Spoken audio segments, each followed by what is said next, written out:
D addiction vaccines जो हैं basically जो एडिक्शन होता है ये क्या होता है। एडिक्शन होता है किसी भी पर्टिकुलर ड्रग का जो कि स्पेशली नर्वस सिस्टम को अफेक्ट करती है। और एडिक्शन मतलब होता है कि विदाउट उस ड्रग के हम रह नहीं पाते। So specially it is mainly focused to the human beings not for the animals. So I will not go through detail gone through detail कि इसमें मैं आपको एक एक चीज़ बताऊं। मेनली इसका मोटा मोटा मैं आपको बता देता हूं कि जो डी एडिक्शन वैक्सीन्स हैं इसको हम बेसिकली तब देते हैं जब इस किसी ड्रग का एडिक्शन हो जाता है। ओके, तो best practice for an addiction vaccine would not be to receive the immunization in advance of coming into contact with the things being immunized against। तो ये तब होता है जब आप वो जो पर्टिकुलर ड्रग है वो ले चुके होते हैं और इसके बाद जा कर के हमें D addictive vaccine de addiction vaccine देना पड़ती है ताकि उस ड्रग का जो बार बार एडिक्शन हो रहा है वो ना हो। तो इन 1972 सबसे पहले जो रिसर्च हुआ था वो ये था कि मॉर्फिन और बोवाइन सीरम एल्ब्यूमिन को मिक्स किया गया एज ए प्रोटीन और एंटी मॉर्फिन एंटीबॉडीज़ बनाई गई थी।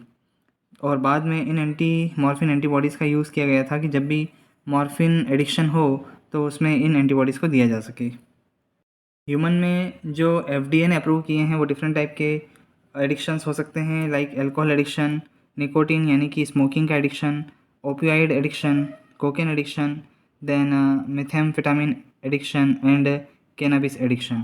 तो इसमें जो अल्कोहल है इसके ट्रीटमेंट के लिए जो ड्रग आई है वो है नेलट्रेक्सोन। इसका ट्रेड नेम है विविट्रॉल। इसके अलावा एकेम्प्रोसेट, इसका जो ट्रेड नेम है वो है कैम्प्रल। देन डायसल्फिरेन, इसका ट्रेड नेम है एंटाब्यूज़। ये एफडीए अप्रूव्ड है। निकोटीन जो कि स्मोकिंग करते हैं उनके लिए दो ड्रग्स मोस्टली एफडीए अप्रूव्ड हैं, जिसमें है ब्यूप्रोपियोन जिसका ट्रेड नेम है वेल्ब्यूट्रिन, और वेरेनिसलिन, इसका ट्रेड नेम है चेंटिक्स। ठीक है। ओपियोइड में जो एडिक्शन होता है ओपियोइड का उसमें देते हैं मिथाडोन एंड ब्यूप्रीनॉर्फिन। इसका ट्रेड नेम है सुबॉक्सोन, ये भी एफडी अप्रूव्ड है। और अभी कोकेन के लिए कुछ भी नहीं आया है, मेथेम्फेटामिन के लिए कुछ भी नहीं है और कैनबिस के लिए भी कुछ नहीं आया है। लेकिन यहाँ पर चेंट्रिक्स का जो यूज़ करते हैं, मतलब जिनको बहुत ज़्यादा स्मोकिंग करने का एडिक्शन है वो जब चेंट्रिक्स का यूज़ करते हैं तो इसका साइड इफ़ेक्ट भी है। इसमें बहुत ज़्यादा डिप्रेशन होगा, बिज़ारे ड्रीम्स, कुछ भी उटपटांग ड्रीम्स आएंगे और सुसाइडलिटी के सिम्टम्स आएंगे। तो ऐसे में एफडीए जब भी कभी इन ड्रग्स को देता है तो हाईली रिकमेंड करता है, स्ट्रांगली रिकमेंड करता है और वार्निंग देता है कि ये सिम्टम्स आएंगे। अभी रिसेंटली इन 2013 में निकवैक्स का इम्यूनाइजेशन किया गया और ये देखा गया कि जो निकोटिन के रिसेप्टर हैं इसके साथ में ये बाइंड हो जाता है और ऐसे में जो सिगरेट पीने के चांसेस हैं वो 40% तक रिड्यूस हो जाते हैं। लेकिन इसके बाद 2013 में एक निसिन करके वैक्सीन आई थी, एंटी स्मोकिंग वैक्सीन। ये फेज़ सेकेंड ट्रायल में ही फेल हो गई। तो यहाँ जो मैं निकवैक्स की बात कर रहा हूँ, ये निकवैक्स जो है मेनली निकोटिन के साथ बाइंड होता है और निकोटिन के साथ बाइंड होकर के निकोटिन रिसेप्टर के साथ बाइंड होता है और ये बाइंडिंग लगभग 12.5% तक होती है। इसमें ये जो भी एंटी एडिक्शन वैक्सीन हैं जो एफडीए ने अप्रूव की हैं, ये ऑलमोस्ट 2011 से 2013 के बीच में अप्रूवल इनको मिला है। जितनी भी वैक्सीन हैं basically they all are the antibodies against इनके जो ड्रग्स हैं, जैसे अल्कोहल है तो इसके अगेंस्ट की एंटीबॉडी है, निकोटीन के रिसेप्टर के अगेंस्ट एंटीबॉडी है, ओपियोइड के अगेंस्ट एंटीबॉडीज़ हैं। So this all are the antibodies. Now what are the difficulties in vaccine development regarding de addiction vaccines. तो जो एडिक्शन वैक्सीन्स हैं इसमें जो एडिक्शन वाले कंटेंट होते हैं लाइक अल्कोहल है, तो सभी का अपना अपना प्रॉब्लम है जिसके कारण जो है वैक्सीन डेवलपमेंट कर पाना बड़ा मुश्किल होता है। सबसे पहला तो हर्डल ये है कि all target molecules are very small to getting the immune system. तो एंटीबॉडीज़ एक्ट ही नहीं कर पाती, क्योंकि ये जो टारगेट मॉलिक्यूल हैं बहुत ही स्मॉल होते हैं। और दूसरा ये कि इसके लिए इसका मतलब ये है कि बहुत ज़्यादा हायर लेवल ऑफ एंटीबॉडीज़ चाहिए होते हैं, तो ये सबसे बड़ा हर्डल है। अब हर एक मॉलिक्यूल की अगर हम बात करें तो मेथाम्फेटामिन जो है उसकी लॉन्ग हाफ लाइफ होती है और वो नर्वस सिस्टम से बहुत स्ट्रिक्टली बाइंड होता है। तो ऐसे में जो एंटीबॉडीज़ है वो उस मॉलिक्यूल को फ्लश आउट करना बड़ा मुश्किल काम है एंटीबॉडीज़ के लिए। तो ऐसी अल्कोहल की हम बात करें तो अगर इथेनॉल जो है, अल्कोहल में जो इथेनॉल है वो इतना स्मॉल होता है कि एडिक्वेटली वो टारगेटेड ही नहीं हो पाता, बहुत छोटा है वो।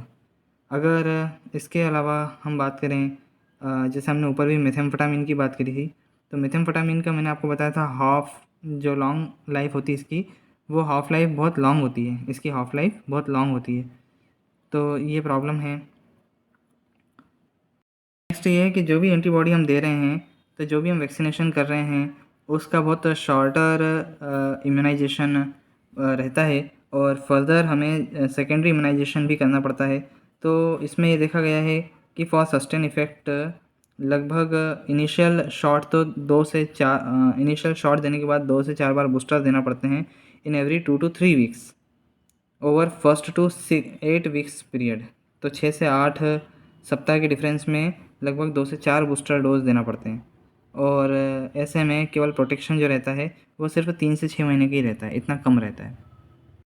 और नेक्स्ट ये है कि एडिक्शन पे डिपेंड करता है। अगर पेशेंट का खुद का विल पावर है और वो मोटिवेटेड है तभी वो पेशेंट उस वैक्सीनेशन करवाने के बाद में भी जो एडिक्शन की ड्रग है वो नहीं लेगा। अदरवाइज़ ये है कि अगर वो इस बीच एडिक्शन की ड्रग भी लेता रहता है तो फिर ये एक सीरियस हेल्थ रिस्क में आ जाता है और फिर इसका कोई ट्रीटमेंट नहीं रहता। तो एंटी एडिक्शन वैक्सीन कैसे बनाते हैं?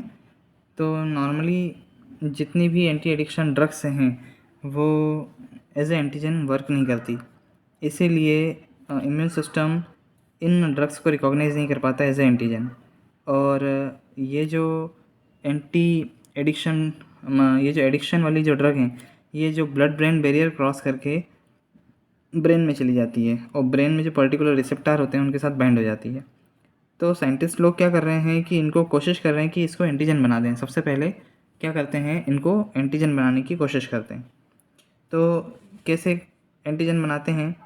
तो जो ड्रग्स रहती हैं इनको सबसे पहले ये नॉन इम्यूनोजेनिक रहती हैं, तो इसको हेप्टेन के साथ बाइंड करते हैं। तो सपोज़ कीजिए ये ड्रग है, ये नॉन इम्यूनोजेनिक है और इसको हमने सबसे पहले हेप्टेन के साथ बाइंड कर दिया और हेप्टेन को बाद में कैरियर मॉलिक्यूल के साथ बाइंड कर दिया। ये कैरियर मॉलिक्यूल है। तो now it is a large enough to be detected by immune system.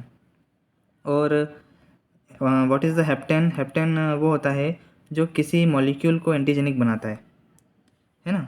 इसकी डेफिनेशन मैं आपको बता देता हूँ। They are the small molecules that elicit an immune response only when attached to a larger carrier such as protein. तो hapten वो होते हैं जो तब एंटीजेनिक होते हैं जब वो किसी कैरियर मॉलिक्यूल के साथ बाइंड होते हैं। और कैरियर मॉलिक्यूल क्या होते हैं? कैरियर में भी one that also does not illicit an immune response by itself like serum, globulin, BSA, ओवा एल्ब्यूमिन। तो कैरियर मॉलिक्यूल भी बेसिकली इनर्ट प्रोटीन्स होते हैं और ये खुद से इम्यूनोलॉजिकल रिस्पॉन्स क्रिएट नहीं कर पाते, लेकिन जब ये किसी हेप्टेन के साथ बाइंड होते हैं तब इस पूरे मॉलिक्यूल को एंटीजेनिक बना देते हैं। तो अब आप समझेंगे कि एडजुवेंट क्या होते हैं। तो एडजुवेंट भी मैंने लिखा है। Adjuvant is the substance that enhances the immune system's response to the presence of an antigen. तो अगर कोई एंटीजन इम्यून रिस्पॉन्स की तरफ बढ़ रहा है, मतलब इम्यून सेल्स की तरफ बढ़ रहा है, तो एडजुवेंट क्या करता है कि उसकी एंटीजेनिसिटी को बढ़ाने का काम करता है। मतलब एंटीजन तो पहले से ही है, लेकिन एडजुवेंट आपने मिक्स कर दिया तो वो इसकी एंटीजेनिसिटी को और बढ़ा देता है, यानी इस इम्यून रिस्पॉन्स को और कई गुना बढ़ा देता है। इसके एग्जाम्पल हैं एलम साल्ट, है ना, या फिर ऑयल्स हैं कुछ, या फिर अभी रिसेंटली जो रिकॉम्बिनेंट टेक्नोलॉजीज़ यूज़ करते हैं उसमें वायरोसोम्स हैं, घोस्ट बैक्टीरियल घोस्ट सेल्स हैं, वायरस लाइक पार्टिकल्स हैं। तो ये एज ए एडजुवेंट काम करते हैं। तो ये जो एंटी एडिक्शन ड्रग्स हैं इनके अगेंस्ट जो बी सेल है वो एंटीबॉडी प्रोड्यूस करती है और फर्दर ये एंटीबॉडीज़ जो है हमारे इस हेप्टेन बेस्ड कैरियर बेस्ड जो ड्रग सिस्टम है इस पूरे को ब्लड ब्रेन बैरियर से क्रॉस नहीं होने देती, और क्योंकि ये लार्ज मॉलिक्यूल बन जाता है और जो है एंटीबॉडीज़ की जो बी सेल की एंटीबॉडीज़ हैं वो इसके साथ बाइंड हो जाती हैं और बाइंड होकर के ब्लड ब्रेन बैरियर क्रॉस नहीं करती है। अब एक्चुअल में मान लीजिए किसी ह्यूमन ने कोई ड्रग ले ली, एक्चुअल में ना तो वो हेप्टेन उस पे रहेगा ना कैरियर रहेगा, तो ऐसे में ये सिंगल ड्रग भी जब जाती है तो जो क्वांटिटी ऑफ एंटीबॉडीज़ हैं बॉडी में वो सफिशिएंट होती है, इतनी ज़्यादा होती है कि वो नॉर्मली इस ड्रग के साथ बाइंड हो जाती है। कोई इम्यून रिस्पॉन्स क्रिएट नहीं होता है यहाँ पे, सीधा सा बाइंडिंग हो जाता है और बाइंडिंग होने के बाद में ये ब्लड ब्रेन बैरियर को क्रॉस नहीं कर पाती, क्योंकि अब बाइंडिंग होने के बाद में जो मॉलिक्यूल जो स्मॉल था वो एंटीबॉडी के साथ मिलके लार्ज हो गया है, तो ब्लड ब्रेन बैरियर क्रॉस नहीं होता। तो किसी भी टाइप का जो साइकोलॉजिकल इफेक्ट है जिसको ब्रेन में जाने के बाद ये ड्रग कॉज करती है, जिसको हम यूफोरिक इफेक्ट कहते हैं, इसको हम क्या कहते हैं, यूफोरिक इफेक्ट कहते हैं, तो ये इफेक्ट नहीं हो पाता। तो अगर आपको इस मैकेनिज़्म को अच्छे से समझना है तो आप सीडीसी का ट्यूटोरियल भी देख सकते हैं, उसमें एक अच्छा एनिमेशन है और उसमें लिखा है कि how a successful addiction vaccine would work.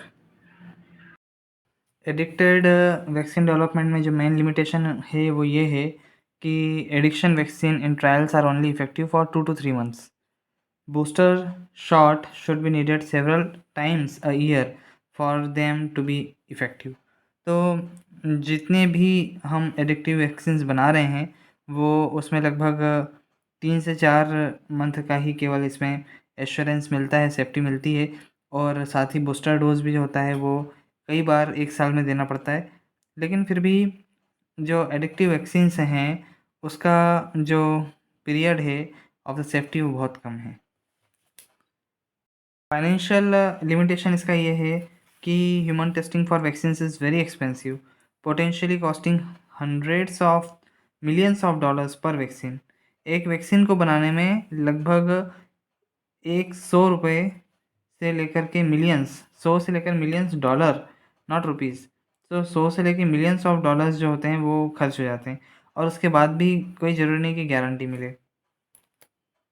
और अगर इतना ज़्यादा एक्सपेंडिचर होगा तो गवर्नमेंट जो प्रोग्राम्स होते हैं या department of health and human services जो होते हैं वो कभी भी इसको प्रमोट नहीं करेंगे और ना ही इस टाइप के प्रोग्राम्स को सपोर्ट करेंगे। साथ ही फार्मास्यूटिकल जो कंपनीज़ हैं वो भी इस चीज़ को सपोर्ट इसलिए नहीं करती है क्योंकि इस टाइप के रिसर्च में 1 साल में 2 से 3 बार ये जो ड्रग है इसको देना पड़ेगा, इस वैक्सीन को देना पड़ेगा।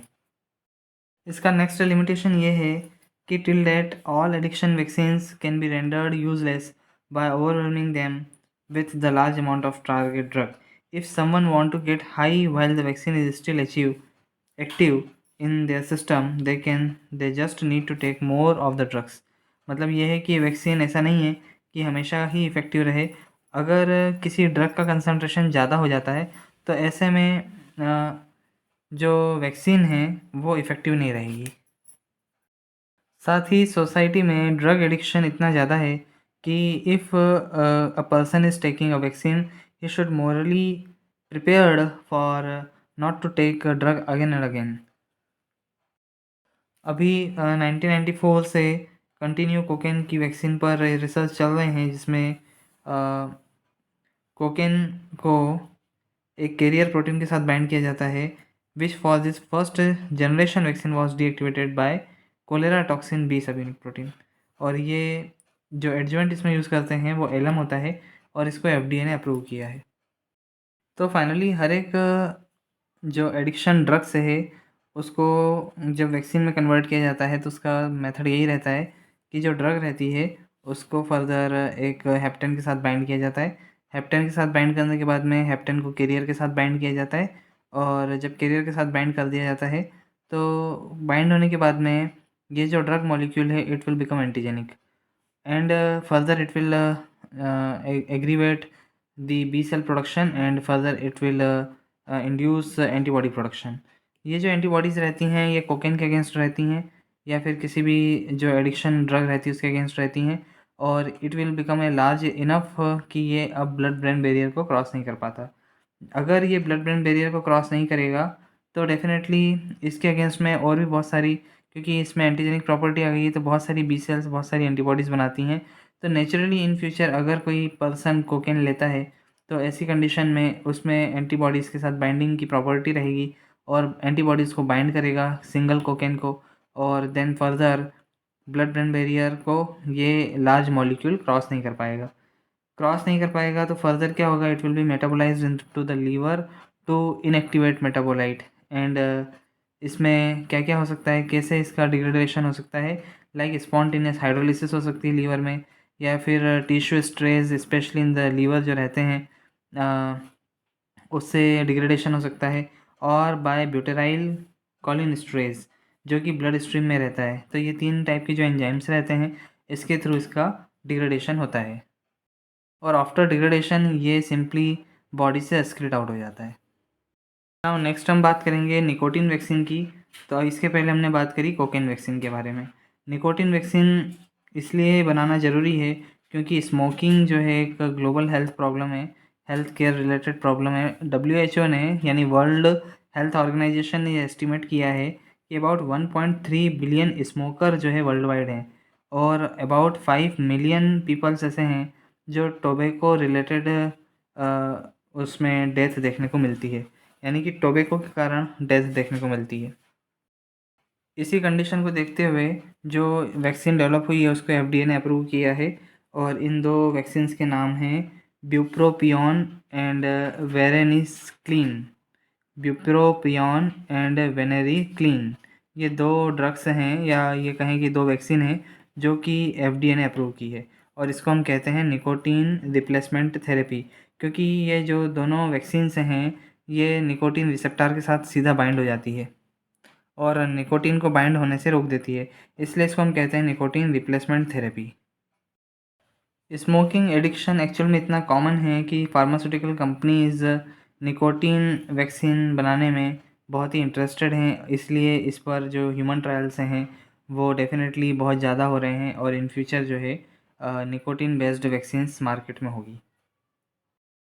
निकोटीन वैक्सीन में जो क्लिनिकल ट्रायल चल रहे हैं, पहला निकोटीन वैक्सीन है NIC-002।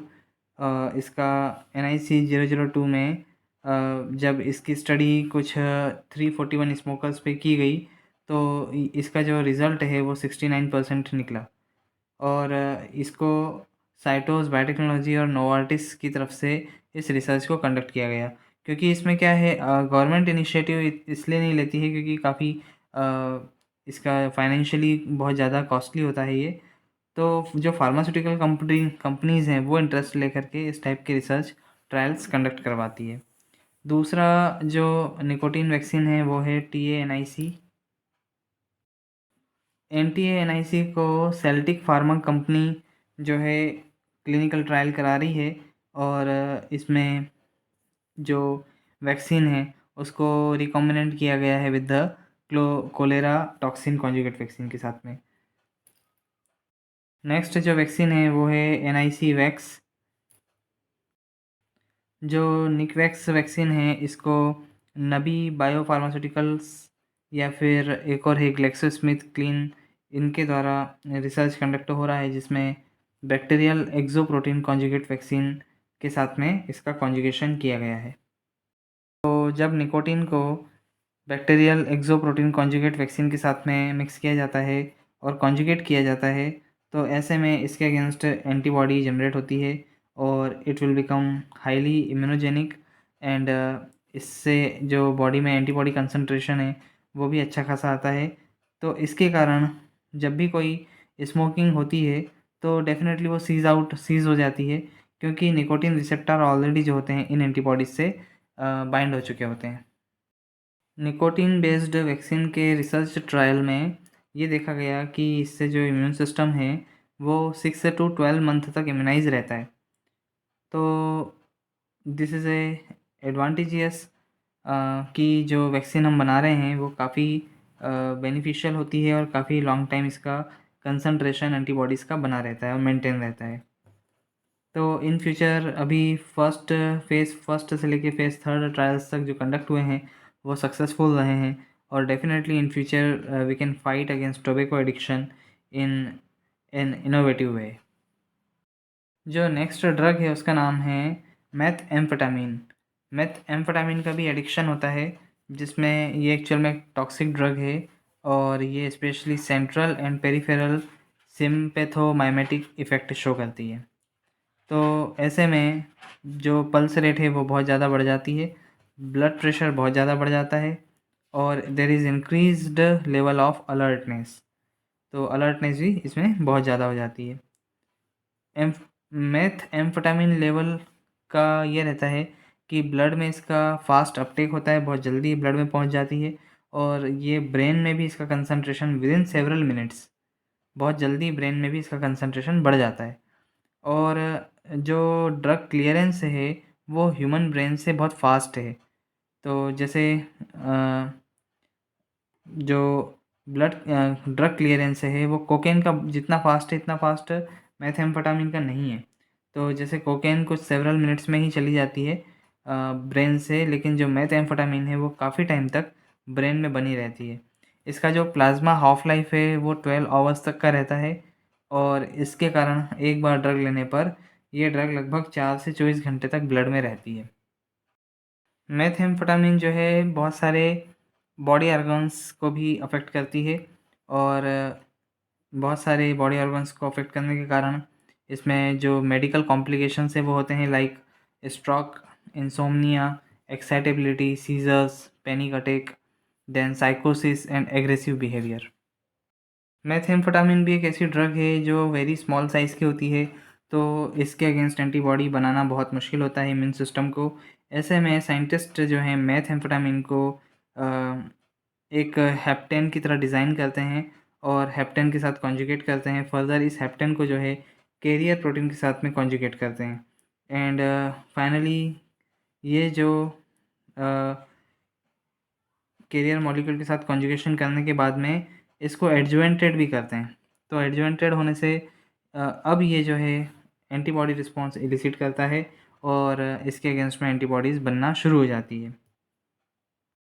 कितनी बार ऐसा होता है कि अगर हमने पहले से इम्यूनाइज़ नहीं किया हुआ है तो ऐसे ह्यूमन बीइंग्स में हमें पैसिव इम्यूनोथेरेपी देना पड़ती है।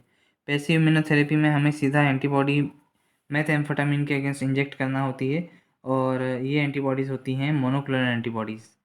तो पैसिव इम्यूनाइजेशन करने के लिए या तो हम आईवी रूट से या सबकट रूट से या intramuscular injection of that particular antibodies दे सकते हैं। ये एंटीबॉडीज़ कैसे रिकवर की जाती है? ये एंटीबॉडीज़ रिकवर की जाती है by giving vaccines to the animals और वहाँ से प्यूरिफाइड आईजीजी जो होते हैं उसको प्यूरिफाई किया जाता है। मेथएम्फेटामिन ड्रग के अगेंस्ट वैक्सीन बनाने के लिए जो कैरियर मॉलिक्यूल्स लिए जाते हैं वो मेथएम्फेटामिन के साथ में हम ऐड करते हैं हेप्टेन। तो हेप्टेन डिज़ाइन करते हैं।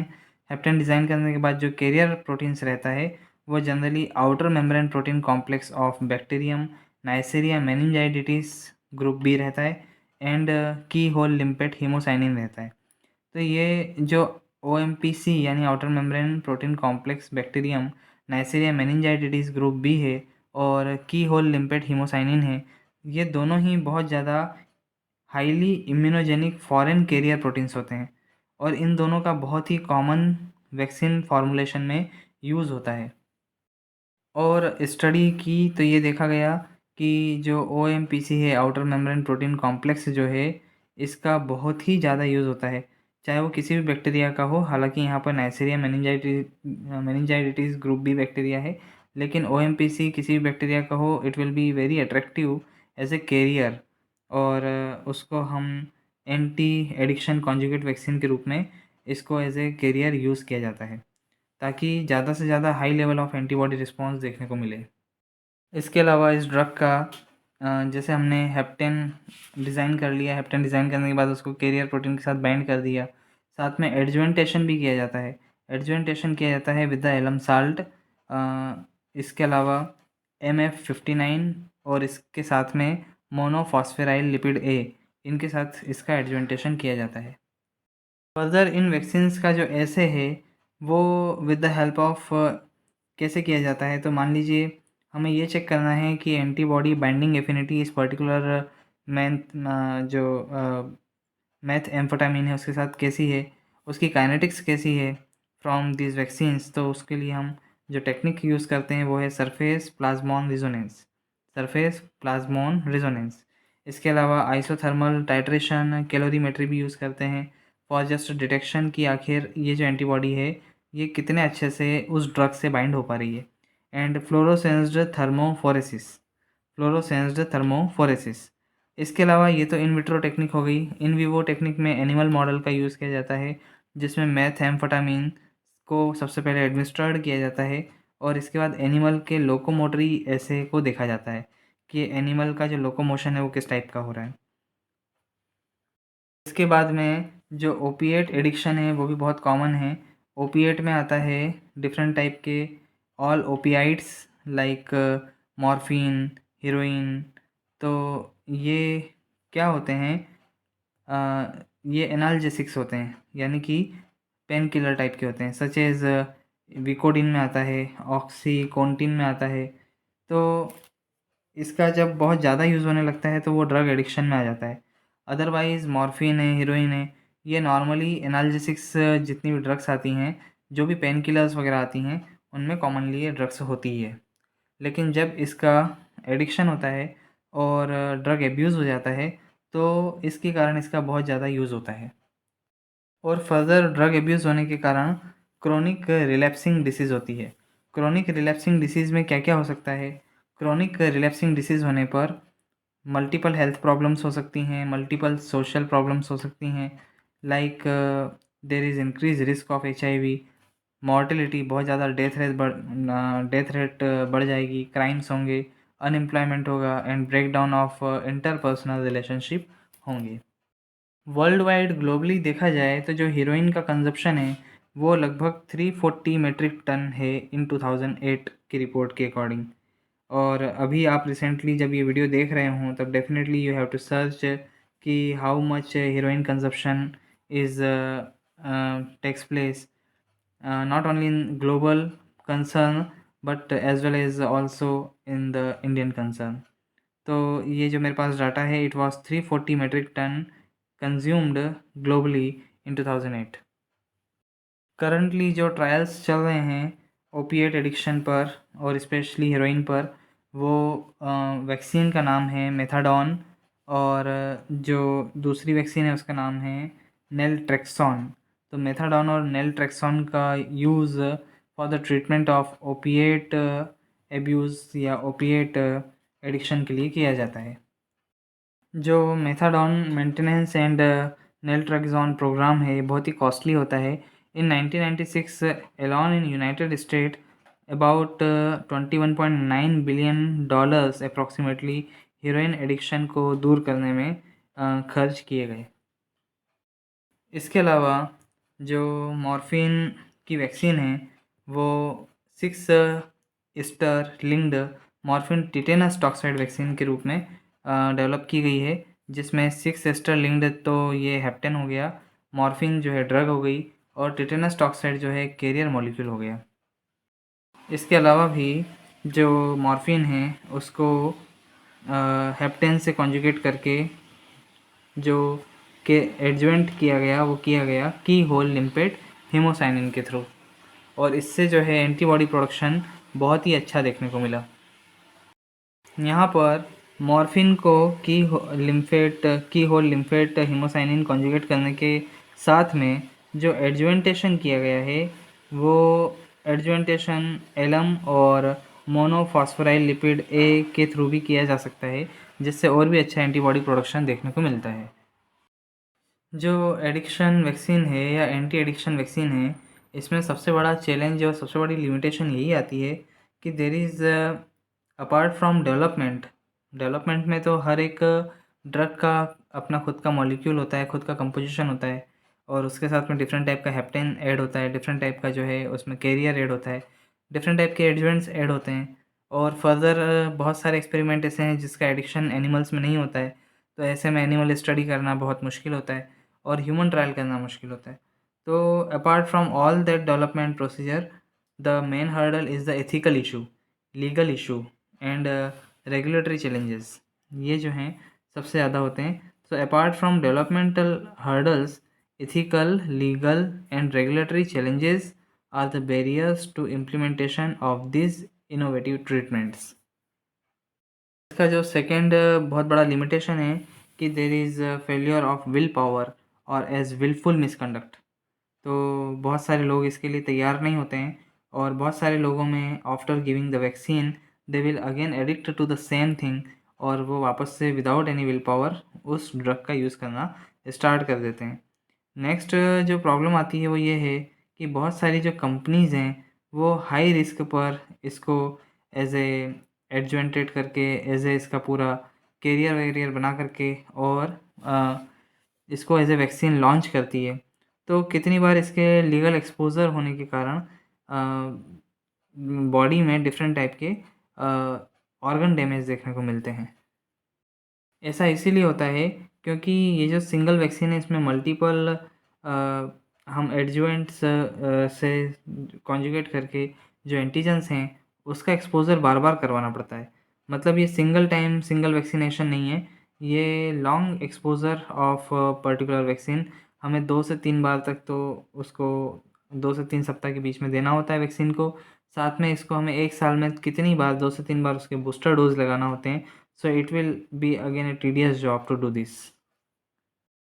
साथ ही इस टाइप के जो एडिक्टेड पेशेंट्स हैं उनमें जो ये एडिक्शन है वो होने के कारण ये पीपल सस्पेक्ट नहीं किया जा सकता कि रिटर्न में इन फार्मास्यूटिकल इंडस्ट्रीज़ को कुछ बेनिफिट मिलेगा और ऐसे पेशेंट जो होते हैं काफ़ी पुअर होते हैं और उनकी तरफ से पुअर रिटर्न देखने को मिलता है, जबकि कॉस्ट ऑफ इन्वेस्टमेंट बहुत ज़्यादा हो जाता है। और नेक्स्ट ये है कि गवर्नमेंट की तरफ से भी इसमें कोई कंसर्न नहीं मिलता, जिससे कि ये बहुत ही हाई कॉस्ट पे किया जाने वाला ट्रीटमेंट हो जाता है।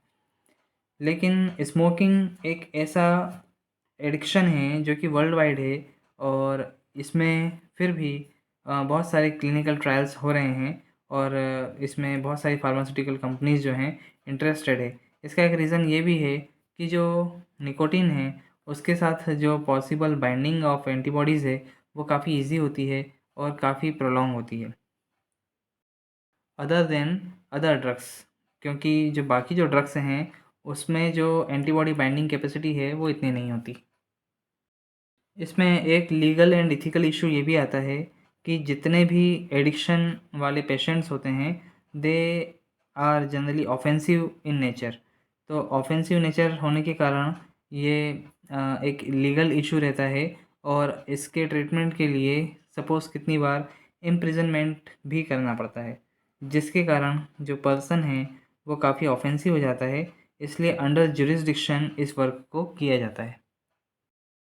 नॉर्मली एडिक्शन एडोलेसेंट एज में ज़्यादा होता है, इसलिए specially in case of nicotine की अगर हम बात करें तो यदि हम किसी एडोलेसेंट एज में ट्रीटमेंट देते हैं, वैक्सीन देते हैं, तो एडोलेसेंट कंडीशन में सब्सिक्वेंटली अगर एडोलेसेंट के द्वारा 10 times more smoking of cigarettes किया जाता है तो ऐसे में निकोटिन रिसेप्टर ब्लॉक होने की बजाय निकोटिन रिसेप्टर जो ब्लॉकेज हो रहा है वो इतना नहीं हो पाता with the help of antibodies.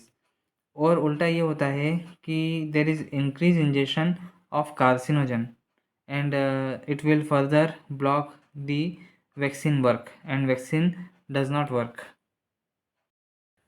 इसके अलावा नेक्स्ट लिमिटेशन एंड कॉम्प्लिकेशन ये है कि बहुत सारी मदर्स जो कि प्रेग्नेंट हैं उनमें इस ड्रग एब्यूजिंग प्रेग्नेंट वुमेंस में इस टाइप की वैक्सीन्स का यूज़ करना बहुत ही डेंजरस होता है, just not for the woman but also for their foetus. इसीलिए इट जो जो मदर्स होती हैं उनको बहुत सारे कॉम्प्लिकेशंस फेस करना पड़ते हैं। इसलिए finally parents might request that their children be vaccinated to prevent future drug abuse।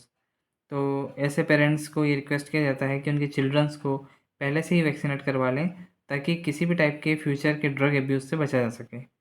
Even though the risk of future drug abuse from them an individual might not be well defined. Next and last limitation ये है कि FDA approval has been of great concern to those companies who might manufacture, license and sell these vaccines। तो जो भी companies इसको बनाती है, licensing करती है और इसका सेल आउट करती है, उसको कहीं ना कहीं FDA का अप्रूवल मिलना ज़रूरी होता है.